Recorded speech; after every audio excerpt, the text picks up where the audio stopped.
Olá pessoal, espero que todos estejam bem. A gente está começando o Universo Acadêmico aqui pela UFN TV, canal 15 da NET Santa Maria, ou lá no YouTube, youtube.com/UFNTV. Tenho certeza que o Márcio Santos já está colocando os caracteres para você copiar aí também o nosso canal do YouTube e acompanhar a nossa programação lá.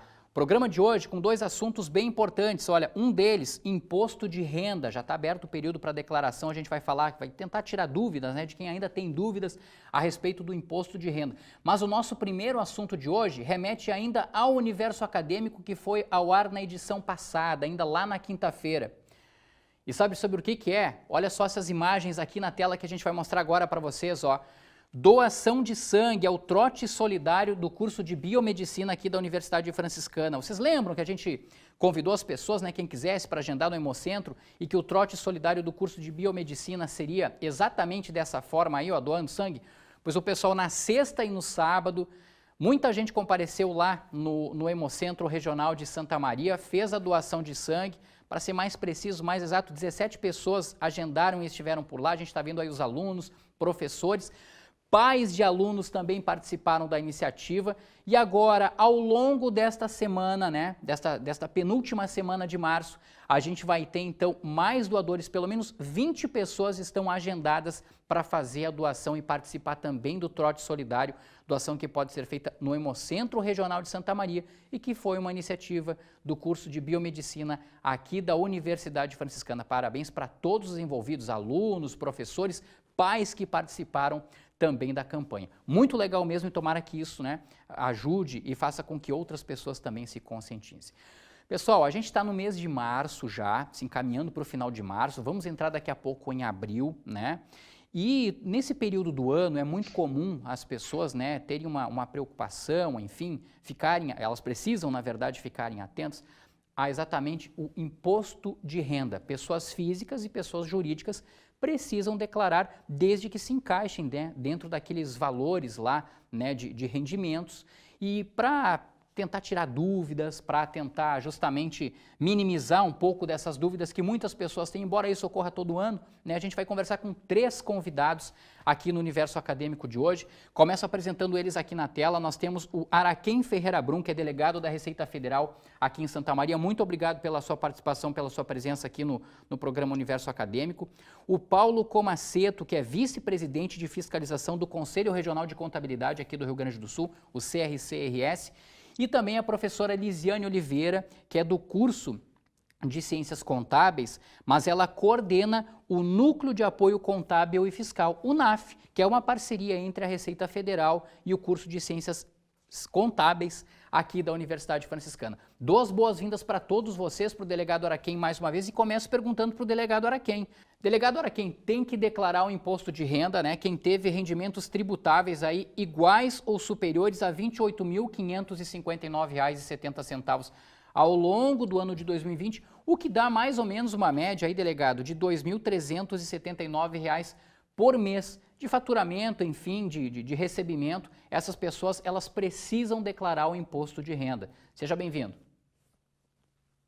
Obrigado, Rogério, colegas. Exatamente, quem recebeu aí valores superiores no ano calendário, esse valor que se citou, o ano calendário 2020, é obrigado a fazer a declaração. Também existem outros rendimentos aí que tornam obrigatória a declaração, como rendimentos isentos, rendimentos não tributáveis acima de 40 mil. Outro fator que leva à obrigatoriedade da declaração é aquela pessoa que possui bens ou direitos, possuía, né, no dia 31 de dezembro do ano passado, bens ou direitos superiores a R$ 300 mil. Perfeito, perfeito. Delegado, é bem importante porque no site receita.fazenda.gov.br há inclusive um simulador, né, de rendimentos que a Receita Federal está disponibilizando. E nós, desde agora, já vamos colocar um QR Code na tela para você que está acompanhando o Universo Acadêmico. Você vai aproximar o celular nesse QR Code e vai poder ter acesso, então, né, a câmera do celular nesse QR Code, você vai poder ter acesso a esse simulador, né? É só você colocar os valores ali, algo bem legal, bem bacana. Você vai saber se você precisa ou não declarar o imposto de renda. Delegado, o prazo para a declaração do imposto de renda neste ano de 2021 vai até 30 de abril. E quem não entregar dentro desse prazo, corre aquele tradicional risco, né, de ser multado a partir de R$ 165,74 ou até 20% do valor do imposto devido, é isso? Exatamente. Quem não fizer a sua declaração até a 23 horas e 59 minutos do dia 30 de abril, que é o último dia útil do mês de abril, vai incidir certamente, se ele se enquadra naquelas obrigatoriedades, certamente ele vai ser autuado, aí vai ser multado pela falta de declaração. Sim. As restituições começam já a partir do dia 31 de maio, seguindo de 30 em 30 dias. 31 de maio, 30 de junho, 30 de julho, 31 de agosto e 30 de setembro. Importante lembrar, delegado, que a Receita Federal ela não avisa o mês em que haverá restituição em conta bancária apontada, por exemplo, pelo contribuinte, né? Exatamente. Houve uma antecipação em relação aos anos anteriores. Aí o primeiro lote já fica à disposição, o crédito, no último dia útil de maio. E sucessivamente são 5 meses aí que vai ser restituído. Também se alongava mais em anos anteriores o crédito da restituição. E a pessoa pode consultar, entrar lá no site da Receita e consultar o valor que vai, quando vai ser, a partir da liberação da restituição. Também a pessoa ela informa no momento da declaração de ajuste a conta corrente para o crédito e na medida que forem liberados os valores, aí vão ser creditados na conta corrente dos contribuintes aí. Sim. Bom, eu já fiz a apresentação no início aqui da professora Elisiane Oliveira e também do Paulo Comaceto. O Paulo é vice-presidente de fiscalização do CRC, também está conosco. Paulo, é bem importante nesse período, claro que aquelas pessoas que já têm uma certa prática e querem fazer sozinhos a declaração, podem, né? Correm daqui a pouco um risco de não fazer exatamente como deveria entregar o documento para a Receita. Muito importante aqui, Paulo, as pessoas buscarem ajuda, né? Buscarem orientações com profissionais que estão também por dentro desse assunto. E aí se insere o profissional contabilista. Como é que está sendo o trabalho do Conselho nesse sentido, né, Paulo? E o que vocês recomendam às pessoas, aos contribuintes, neste momento de declaração do imposto de renda? Bom, Rogério e demais colegas, embora não sendo uma prerrogativa dos profissionais da contabilidade, nós, como conselho, nós sempre recomendamos que todos os contribuintes, eles procurem um profissional habilitado para fazer a sua declaração. Porque parece que é muito simples, não é? E tem muitas pessoas que já costumeiramente fazem a cada ano e já têm mais a condição de fazer, digamos, de forma independente. Mas, dentro do possível, procurando um profissional da contabilidade, ele já tem mais as ferramentas, porque é um período de muitas declarações que se repetem. Então, ele tem mais condições de prestar esta informação para o seu cliente. Então, esse nós recomendamos. Sim.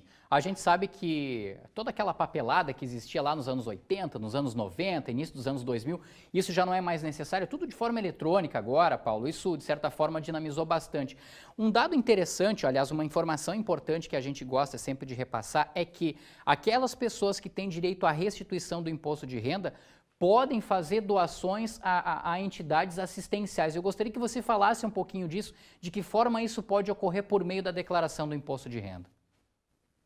Sabe que esse é um projeto que o nosso CRC trabalha bastante, que é denominado aí Valores que Ficam. Então, é em parceria com a própria Assembleia Legislativa do Estado, e em cada município nós reforçamos bastante.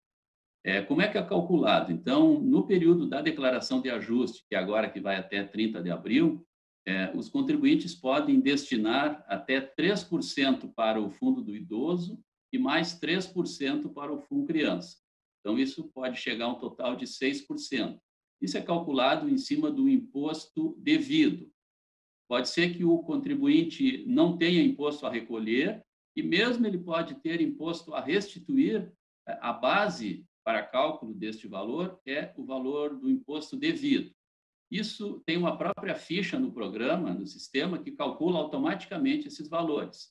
E aí o contribuinte faz o recolhimento e esse dinheiro fica nos municípios para serem utilizados em projetos sociais relativos às crianças e aos idosos. Então, é muito importante isso, e todos os contadores estão empenhados neste programa aí para que se obtenham uma arrecadação maior para o município. Sim, perfeito. Acho que é uma informação bem importante. Professora Elisiane Oliveira, muito obrigado pela participação aqui no Universo Acadêmico. Chegou a vez a gente conversar com a professora também. A professora vai falar daqui a pouquinho sobre o NAF, do qual ela coordena, né, o Núcleo de Apoio Contábil e Fiscal aqui da Universidade Franciscana. Mas, professora, antes de falar sobre o NAF, eu também gostaria que a professora repassasse algumas orientações, uma vez que a professora é professora, né, do curso de Ciências Contábeis aqui da Universidade Franciscana. Professora, quem é que pode declarar em conjunto a declaração do imposto de renda e quem pode ser declarado, por exemplo, como dependente? Até para tirar essa dúvida, muitas vezes marido e mulher, né, ou companheiros, companheiras querem justamente fazer a declaração conjunta. Não é bem assim, tem um limite, tem que ter um cuidado nisso. Por favor, professora, explica para a gente. Boa tarde, colegas. Boa tarde, Rogério. Bom, então, diante dessa situação, né, quem pode declarar em conjunto, diria assim, né, que aquelas pessoas que tiveram rendimentos superiores a 28.559,70, eles estão obrigados a declarar. E eu ressalto que se houver, no caso, o marido coloca a esposa como dependente e ela tiver uma renda, essa renda tem que ser somada à renda do marido, né? Não pode ser, eu vou colocar ela como dependente para ter um benefício, vamos dizer assim, numa declaração completa, e não incluo a renda dela, né? Então, obviamente, ele vai estar caindo em malha fina, né? E as pessoas que podem ser dependentes, a gente caracteriza-se com os cônjuges, os companheiros, né, que têm um filho em comum, ou quem conviva junto, né, no mesmo ambiente há mais de 5 anos, filhos até 21 anos ou até 24 anos, desde que estejam cursando escola técnica ou universitária, né? Avós, pais, que têm uma renda até 22 mil ali agora no momento, irmão, neto, bisneto, né? Sem arrimo dos pais, com idade até 24 anos. Então, a gente tem várias particularidades que devem ser observadas na hora de incluir um dependente, né? Então, sempre atentar que a hora que incluir esse dependente tem que incluir se ele tiver uma renda ou não. E ainda ressalto outro aspecto, que muitas vezes o contribuinte não atingiu o limite dos 28.559,70, mas ele teve imposto retido em uma operação durante o ano calendário 2020. Então, ele pode também entregar a declaração e tentar restituir esse percentual que foi retido durante o ano calendário. Sim. Já vou conversar com a professora Elisiane, mas é que ela falou algo bem interessante, delegado Araquém, e que eu gostaria de saber do senhor. É o fim do mundo para quem cai na malha fina? Já não é mais tanto assim, né, delegado? Caiu na malha fina, vai ter que refazer a declaração? Como é que fica essa situação? Explica para a gente aí, delegado. Nos últimos anos, aí, a Receita facilitou bastante a consulta e o acompanhamento da declaração. No dispositivo Meu Imposto de Renda, a pessoa pode acompanhar a evolução da sua declaração, verificar se por alguma razão ela incidiu em malha e qual a razão ela incidiu em malha. Se identificado que a pessoa preencheu algum dado, algum campo errado, a pessoa deve retificar a sua declaração e ela vai sair naturalmente da malha nos meses seguintes.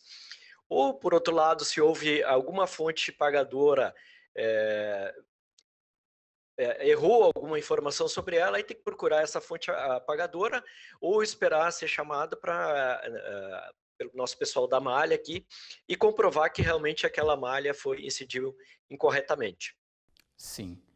Bom, volto para a professora Elisiane. Professora Elisiane, infelizmente a gente teve muitas pessoas que perderam parentes agora, até para a Covid-19. A gente vive ainda esse período, infelizmente, né, da questão da Covid-19, da pandemia. Como fazer a declaração do imposto de renda se a pessoa, por exemplo, perdeu um parente, professora Elisiane? Sim, temos 2 casos que a gente deve observar, né? Se esse ente querido, né, esse parente, tiver bens a partilhar, né? Os herdeiros têm que encaminhar o inventário, né?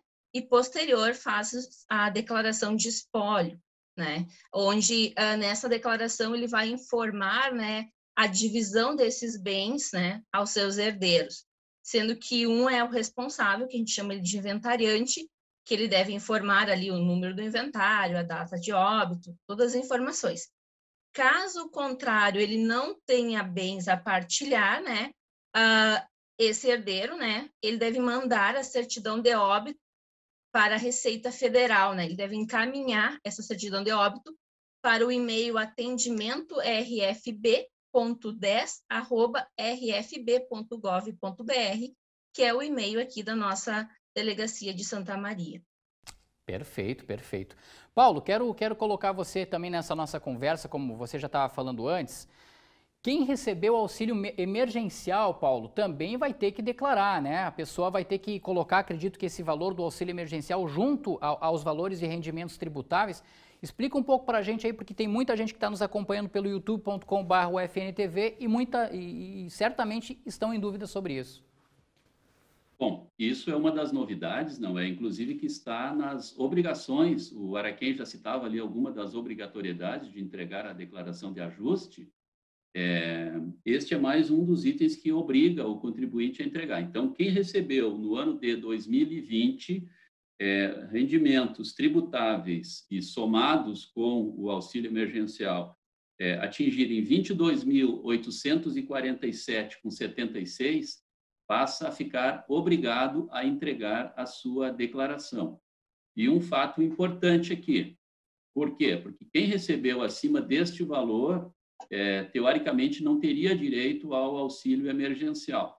Então, o que o sistema vai processar? Automaticamente, ao informar isso, entregando a sua declaração, o sistema vai gerar automaticamente um DARF de todo o valor recebido, tanto pelo contribuinte ou por alguns de seus dependentes, para que ele faça a devolução deste valor. Então, um DARF em cota única com vencimento em 30 de abril. Essa é a sistemática, então, e tudo isso em função de tudo que nós estamos comentando aqui, em função do cruzamento de dados. Hoje tem as informações que as empresas mandam, então a chamada DIRF, a DIMOB, e do outro lado o contribuinte declara.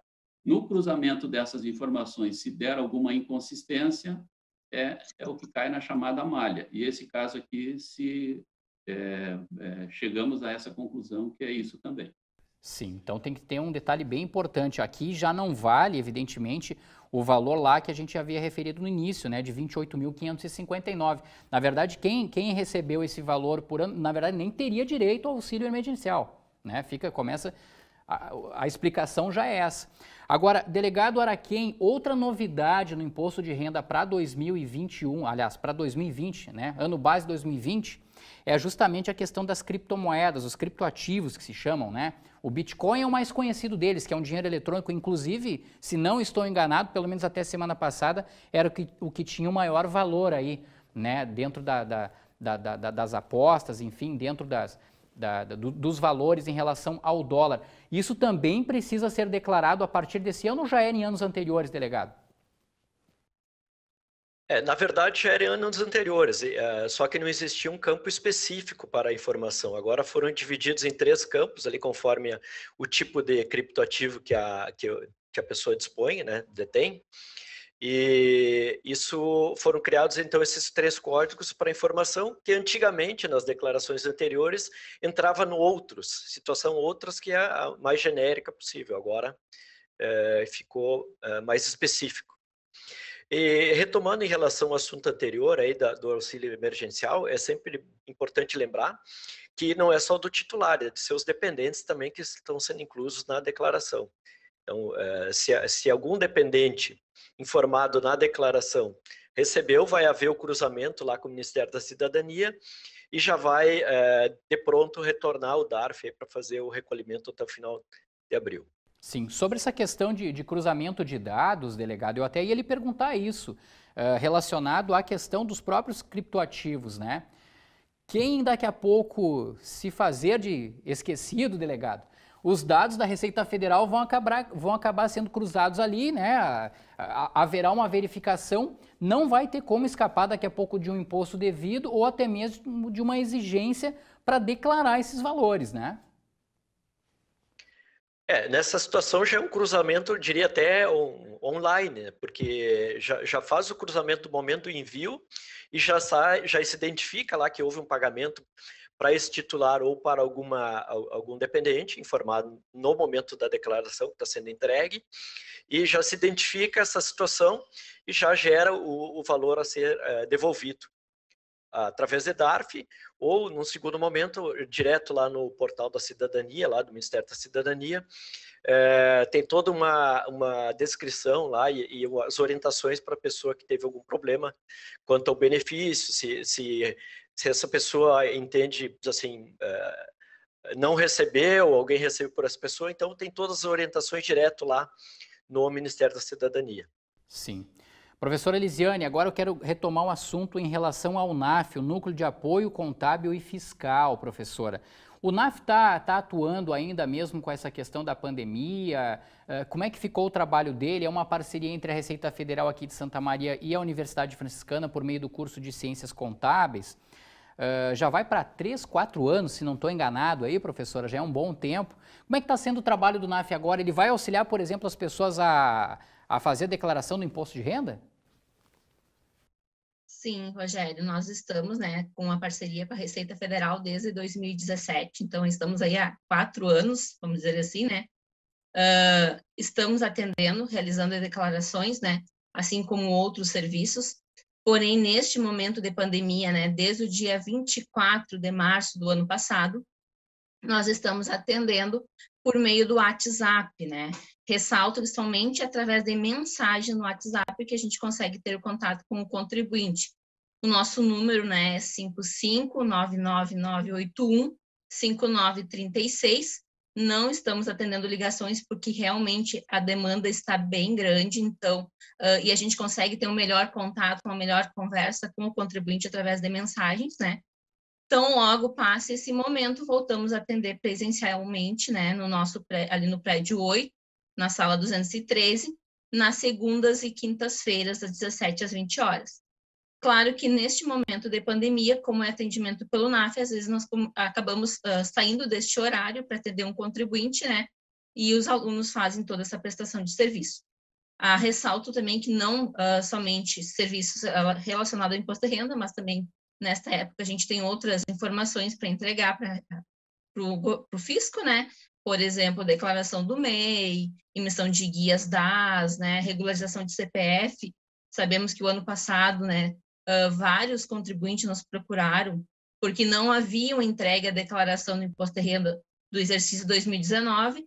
Consequentemente, isso acabou ocorrendo pendências no seu CPF, né? Tiveram que regularizar com a entrega da declaração. Então, ano passado, fora de período, a gente acabou fazendo bastante declarações, atendendo vários contribuintes, né? Estamos inteiramente à disposição da comunidade. Perfeito.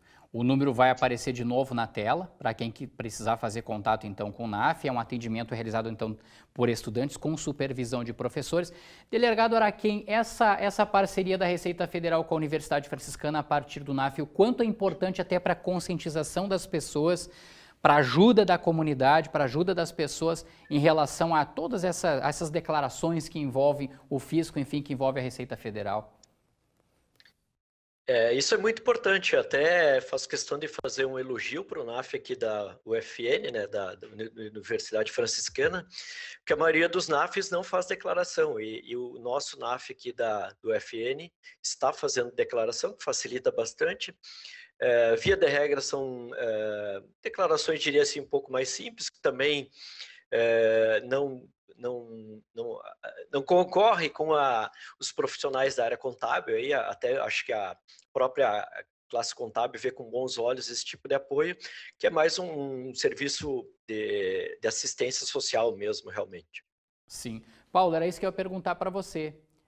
Não é uma concorrência, né, Paulo? Na verdade, é uma conscientização da população, é uma ajuda, porque eu tenho certeza absoluta de que muitos desses alunos que passam pela UFN e participam do NAF vão se tornar bons contabilistas e daqui a pouco vão orientar essa população também num momento já de forma particular.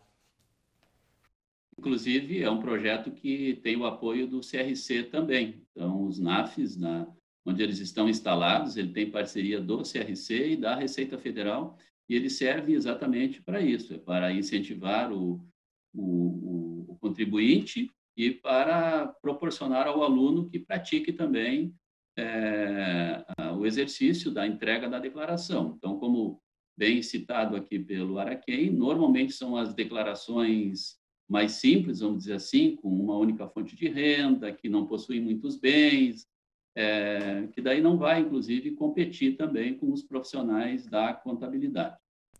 Perfeito.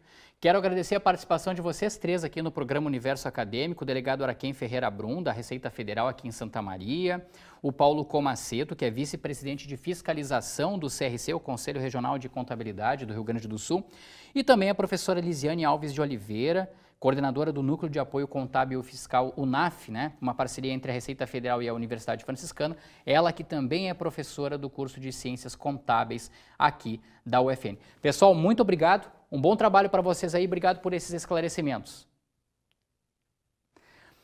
E com esse assunto a gente vai encerrando o Universo Acadêmico, né? Tá ficando por aqui, acompanhe as nossas publicações, as nossas divulgações nas redes sociais que estão aparecendo na tela, youtube.com/UFNTV é o nosso endereço para você também acompanhar a nossa programação lá no YouTube. Agradeço a sua participação, se cuide, gente, quem puder fique em casa, quem não puder, evidentemente saia, mas saia com cuidado, vacina, vacina, vacina.